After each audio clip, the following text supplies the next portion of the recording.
6వ తరగతి చదువుతున్నాను. ఇప్పుడు మీ అందరికీ కూడా భగవద్గీతను చెప్తాను. శ్రీకృష్ణుడు ఉన్నాడు కదా, మరి మిగతా వాళ్ళందరూ ఎవరు అనేది చెబుతాను మీకు. నా సహా విద్యార్థి జైకి చెప్పినట్లు శ్రీకృష్ణ భగవానుడు. అయితే మరి మనమందరం పూజిస్తాం కదా, వాళ్ళందరూ ఎవరు అనేది మీ అందరికీ ప్రశ్న వస్తుంది. ఇప్పుడు నేను దాన్ని అర్థం చేసుకోవాలి అనేది చెప్తాను. ఉదాహరణ, స్కూల్లో ప్రిన్సిపాల్ ఒక్కళ్ళే ఉంటారు. ఆయన క్రింద పనిచేసేవారే టీచర్లు.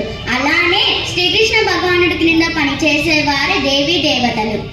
ఉదాహరణ, ఇంద్రుడు, చంద్రుడు, సూర్యుడు, వినాయకుడు మొదలైన వారు. దేవతలను ఎందుకు పూజిస్తారు?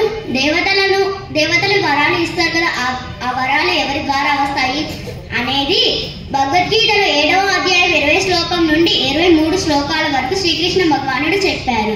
అది మీకు ఇప్పుడు చెబుతాను. 20 శ్లోకంలో ఇలా చెప్పాడు శ్రీకృష్ణ భగవానుడు. కోరికలు ఉన్నవారు దేవతలకు రకరకాల పూజలు చేస్తారు. 21వ శ్లోకం, నేను ప్రతి వారి హృదయంలోనూ ఉంటాను కాబట్టి వారి ఇష్టాలను తెలుసుకొని నేను వారి ఏ దేవతకైతే పూజలు చేస్తారో ఆ దేవత మీద శ్రద్ధ మరియు భక్తులను చేస్తాను.